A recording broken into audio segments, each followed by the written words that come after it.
Bonjour à toutes et à tous. On est en début de carrière ou bien on a des années d'expérience derrière soi. Peu importe, une question revient toujours. Quels sont exactement nos droits quand on doit s'absenter du travail? C'est une question essentielle. Et c'est ce qu'on va décortiquer ensemble aujourd'hui. Parce que, soyons clairs, bien connaître ses droits, c'est le point de départ pour pouvoir les faire respecter. Voilà, c'est vraiment la question qui va nous servir de fil rouge. Savoir quand on peut s'absenter et comment le faire dans les règles, eh bien, c'est une compétence en soi, presque aussi importante que les compétences techniques de son métier. Alors, comment on s'y retrouve dans tout ça? C'est ce qu'on va voir. Alors, pour y voir clair, on va organiser ça en 4 grandes parties. D'abord, on va parler des congés de base, les incontournables. Ensuite, on se penchera sur les congés liés aux grands événements familiaux.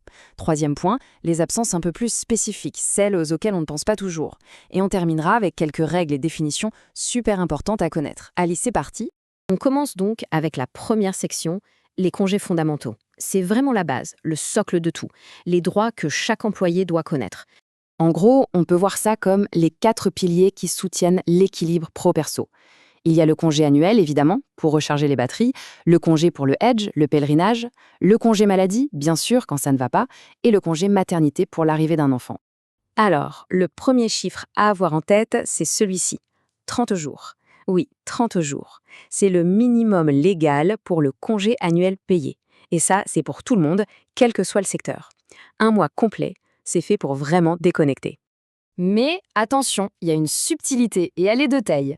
Pour les personnes qui travaillent dans le sud et dans les oasis sahariennes, la loi reconnaît que les conditions sont plus rudes. Résultat, ils ont droit à un bonus de 20 jours de congé en plus. 20 jours! Si on fait le calcul, ça nous amène à 50 jours au total. C'est juste énorme comme différence, hein. On passe à un autre droit fondamental, le congé maternité. Et là, le chiffre est impressionnant, 150 jours. Ça fait presque 5 mois payés pour accueillir un enfant. C'est considérable. Et puis, dans un registre complètement différent, il y a aussi ce congé très spécifique pour le Hadj. C'est un droit unique à n'utiliser qu'une seule fois dans toute sa carrière professionnelle. Et là, attention, c'est typiquement le genre de situation où les détails comptent énormément. La loi est très très précise pour qu'il n'y ait pas de confusion. Par exemple, une fausse couche qui surviendrait durant les 7 premiers mois n'est pas considérée comme une naissance au sens de la loi sur les congés. Autre point important, qu'on ait des jumeaux, des triplés, ça compte pour un seul et même événement de naissance, donc un seul congé maternité. Ce sont des clarifications cruciales à connaître. Voilà pour les congés de base. Passons maintenant à la deuxième section, les congés pour événements familiaux. Là, on parle des grands moments de la vie, qu'ils soient heureux ou difficiles. Et la loi prévoit du temps pour y faire face. Et sur ce point précis, il y a une évolution très importante et assez récente. Avant, pour les grands événements familiaux, c'était 3 jours. Que ce soit pour son propre mariage, celui d'un enfant, la naissance d'un nouveau-né, la circoncision d'un fils, ou, malheureusement, le décès d'un proche, c'était 3 jours. Eh bien, tout ça est passé à 5 jours. 5 jours pour chaque événement. C'est 2 jours de plus, et c'est une vraie avancée sociale qu'il faut bien avoir en tête. Et ce n'est pas tout. La loi a aussi pensé à un truc très pratique, très concret. Si l'événement familial se passe loin, et qu'il faut donc du temps pour voyager, on peut ajouter jusqu'à 48 heures au congé. C'est une sorte de délai de route. Ça montre bien que la loi prend en compte le fait que les familles ne visent pas toujours à côté. Allez, on avance vers notre troisième partie. On a vu les congés annuels, les congés familiaux, mais il existe aussi toute une série d'absences autorisées pour des motifs bien spécifiques. On peut voir ça comme une façon d'encourager le développement personnel ou même l'engagement dans la société. Et la liste est assez variée, regardez. Par exemple, un athlète qui participe à une compétition officielle, ou un employé qui doit passer un examen, quelqu'un qui suit une formation approuvée par l'employeur, ou encore une personne qui participe à une conférence scientifique ou culturelle. Dans tous ces cas de figure, l'absence est autorisée et payée. C'est vraiment un encouragement à s'investir en dehors du cadre strict du travail. Et le point vraiment essentiel ici, c'est que ces absences-là ne sont pas décomptées du congé annuel. C'est en plus, elles sont payées et, comme pour les congés familiaux, le temps de trajet est souvent pris en compte. C'est un avantage énorme pour les personnes qui jonglent avec plusieurs casquettes. On arrive à notre dernière section, et franchement, c'est peut-être la plus importante de toutes.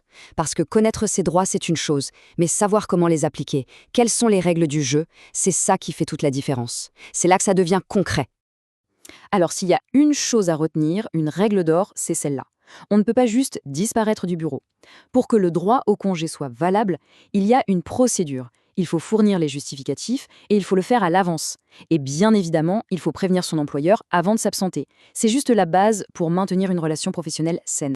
D'ailleurs, ça soulève une autre question super importante. Quand la loi mentionne un décès dans la famille, ça veut dire quoi exactement, famille? Est-ce qu'on parle d'un oncle, d'un cousin? La loi, elle, ne laisse pas de place au doute. Elle est très très précise sur qui est inclus. Premièrement, il y a ce qu'on appelle les ascendants. C'est assez simple, c'est la ligne directe vers le haut. Le père, la mère, le grand-père et la grand-mère. Point. La liste s'arrête là. Ensuite, logiquement, on a les descendants. Là, c'est la ligne directe vers le bas. Donc, les fils, les filles, et attention, la loi ajoute une précision. Les enfants des fils. C'est une définition très très stricte. Et enfin, le troisième groupe, ce sont les collatéraux. Et là, c'est encore plus restrictif. On parle uniquement des frères et des sœurs. Donc, pour résumer, le cercle familial qui ouvre le droit à un congé pour décès, c'est ascendants, descendants et collatéraux. C'est ce cadre légal qui définit tout. Et on va terminer avec une question, une réflexion. Maintenant qu'on a fait ce tour d'horizon, de tous ces droits, des plus évidents aux plus spécifiques, est-ce qu'on en profite vraiment? Est-ce que tout le monde les utilise à leur plein potentiel? Savoir que ça existe, c'est le premier pas. Mais le plus important, c'est de s'en saisir, de les utiliser pour construire une vie professionnelle qui soit plus juste, plus humaine et plus équilibrée. C'est une question qui mérite d'être posée.